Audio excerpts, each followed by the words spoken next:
আমার বোন নাদিয়া একটা ক্যালকুলাস কোর্স নিয়েছে আর সে কালকে রাতে আমাকে ফোন করেছিল। তো ওর কিছু লিমিটের অঙ্ক করতে হচ্ছে আর এই অঙ্কগুলো খুবই ভালো। তা আমি ভাবলাম যে ওর এই অঙ্কগুলোর উপরে একটা ভিডিও তৈরি করলে ভালোই হয়। যাই হোক, সেগুলো এখন করা যাক এবং ঠিকমতো মনে করতে পারলেই হয়। আমি স্মৃতি থেকে এগুলো করছি, তো আশা করি গত রাতে আমরা ফোনে কথা বলার সময় যেরকম উত্তর পেয়েছিলাম এবারও সেরকম উত্তর পাবো।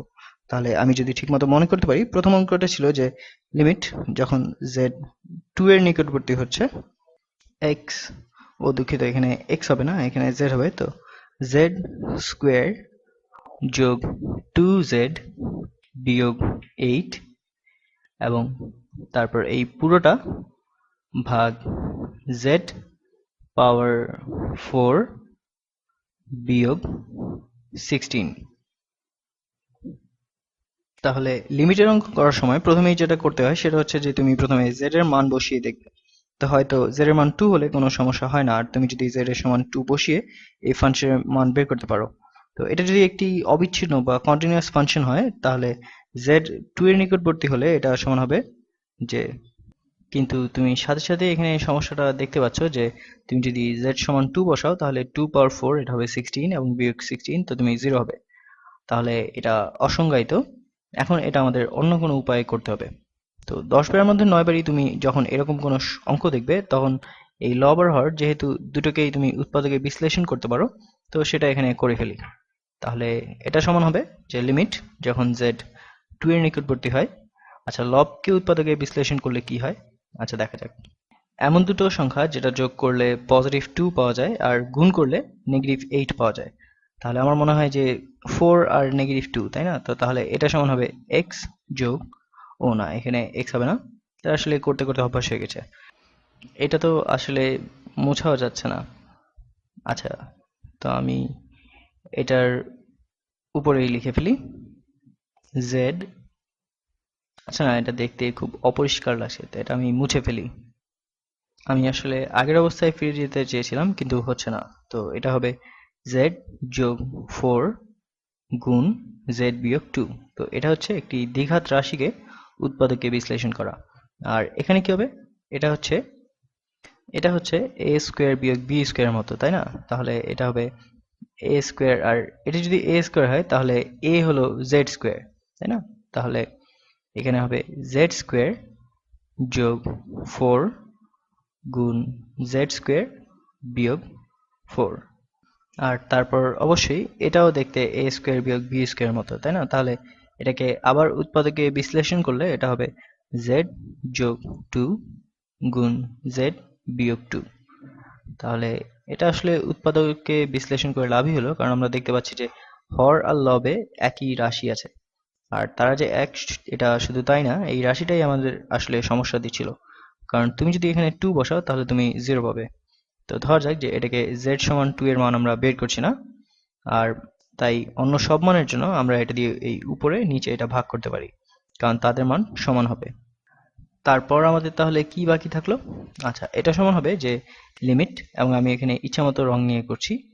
তো z যখন 2 এর নিকটবর্তী হয় z যোগ 4 ভাগ z স্কোয়ার যোগ 4 গুণ z যোগ 2।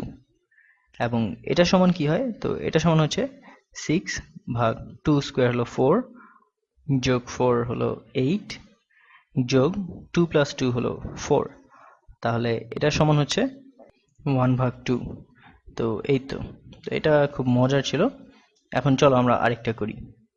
এটা আমার মনে হয় আরো বেশি মজার হবে। তো এটা ও আমাকে দিয়েছিল এবং এটা আসলেই আমার স্মৃতিশক্তির পরীক্ষা নিচ্ছে যে মনে করতে পারি কিনা। তো আমি এটার সারমর্ম কিছুটা মনে আছে, তো হয়তো আমি এখানে ঠিক সংখ্যাগুলো মনে করতে পারবো না, তো আশা করি এর ধারণাটা ঠিক মতো করতে পারবো।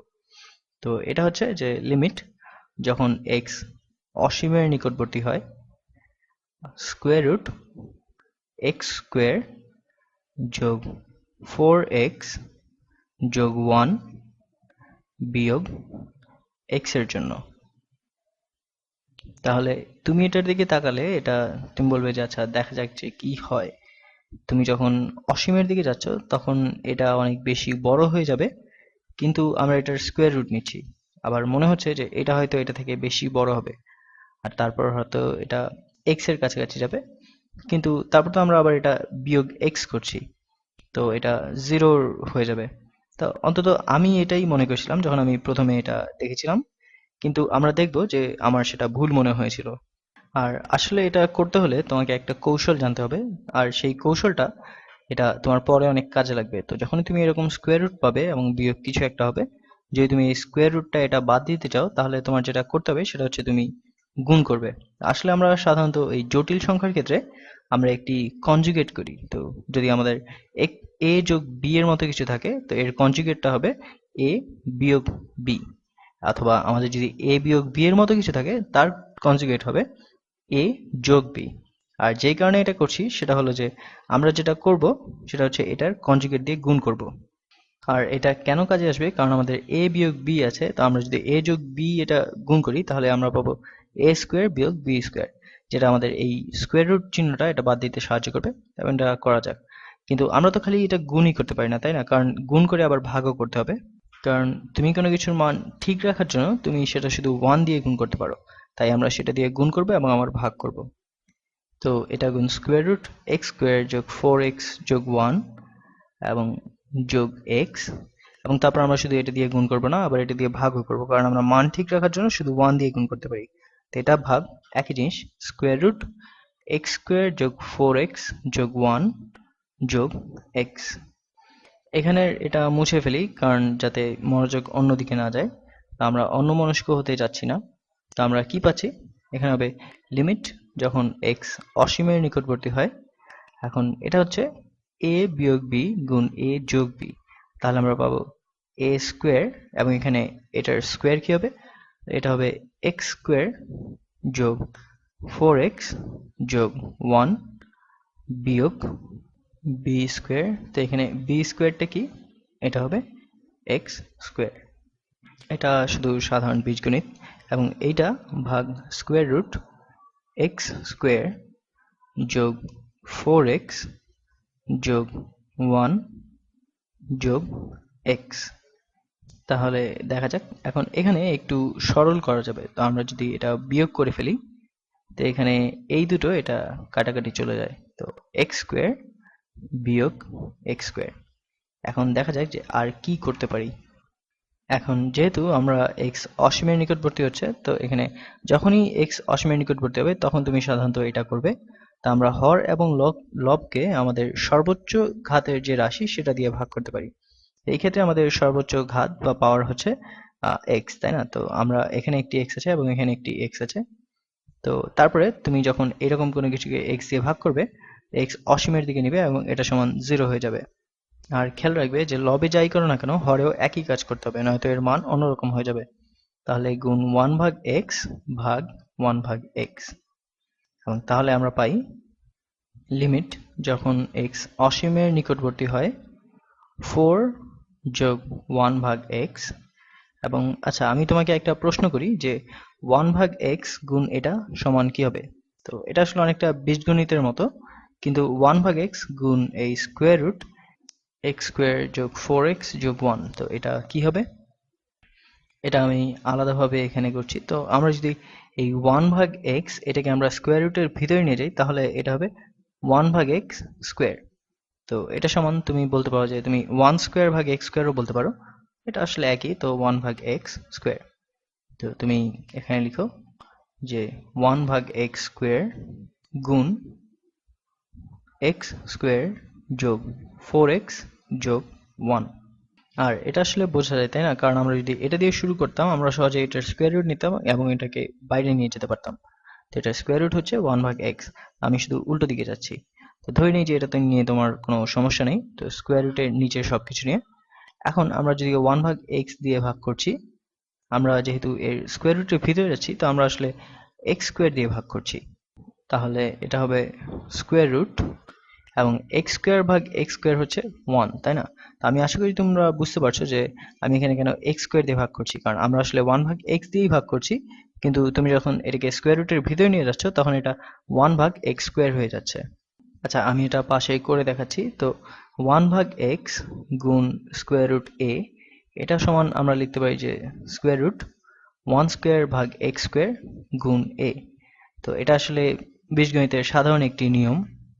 যাই হোক, তো আমরা এক্স স্কোয়ার দিয়ে ভাগ করে এখানে পাচ্ছি যে 1 যোগ 4 ভাগ এক্স যোগ 1 ভাগ এক্স স্কোয়ার, আর তারপর অবশ্যই আমরা এটাকেও ভাগ করছি, তো এখানে এই এক্সটাকে দিয়ে আমরা ভাগ করছি, তাই না? কারণ এটা স্কোয়ার রুটের বাইরে, তো এটা হবে শুধু 1। তাহলে এখন এই লিমিট যখন এক্স অসীমের নিকটবর্তী হয়, তো এটার মান কি হবে? এক্স যখন অসীমের দিকে যায় তখন এটা 0 হয়ে যায়, তাই না? 1 ভাগ অসীম, এটা হচ্ছে 0, এখানে এটাও 0 হয়ে যায় এবং এখানে এটাও 0 হয়ে যায়। তাহলে আমাদের বাকি থাকলো কি? তো এটা সমান হচ্ছে যে 4 ভাগ স্কোয়ার রুট 1 যোগ 1। এখন এটা হচ্ছে 1, তাহলে এটা সমান আমরা লিখতে পারি যে 4 ভাগ 2, তার মানে এটা সমান হচ্ছে শুধু 2, এবং হয়ে গেছে। এখন আরেকটা অঙ্ক করা যাক। তো এটা হচ্ছে আমাকে দেয়া তৃতীয় অঙ্ক। এখানে আমাদেরকে ত্রিকোণমিতি কিছুটা লাগবে। তো আর আসলে লিমিটের এই অঙ্ক, কঠিন অঙ্কগুলো, এগুলো আসলে বীজগণিত আর ত্রিকোণমিতি ভালোভাবে জানলেই করা যায়।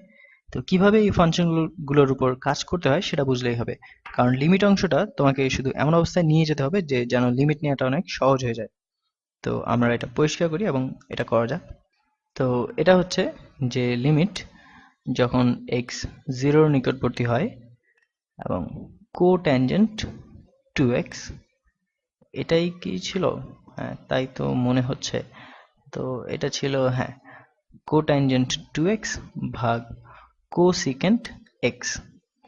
আর এটা আসলে আগের অঙ্কগুলোর মতোই, খালি ক্যালকুলাস জানলেই যেমন হয়ে যায়, তো এখানেও কিছু ত্রিকোণমিতির সূত্র জানলেই হয়ে যাবে।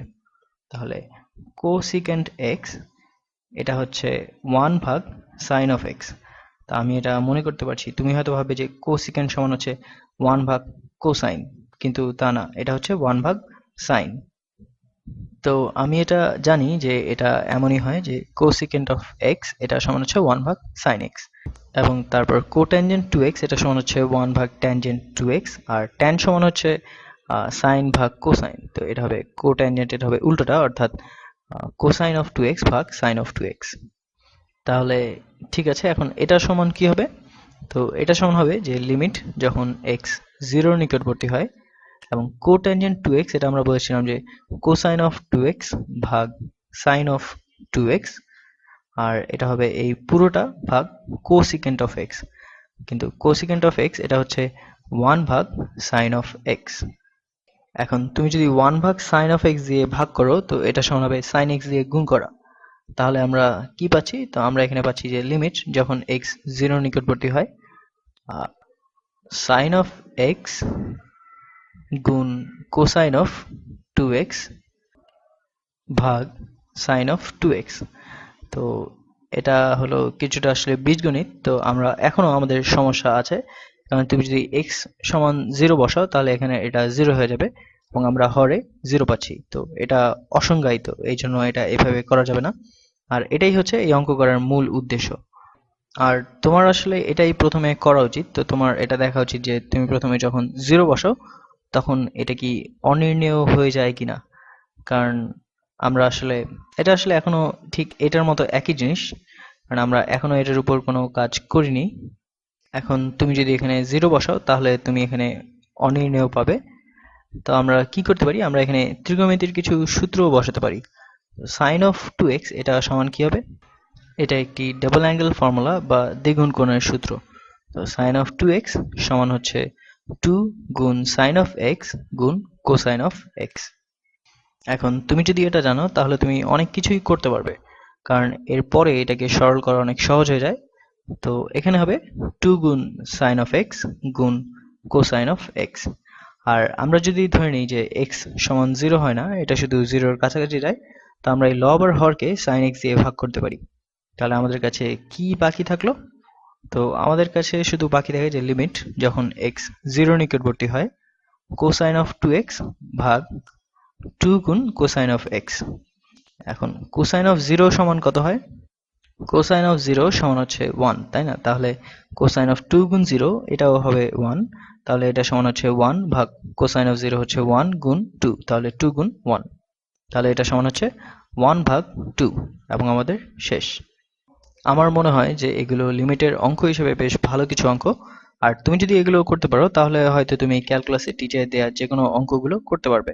তো পরের ভিডিওতে আবার দেখা হবে।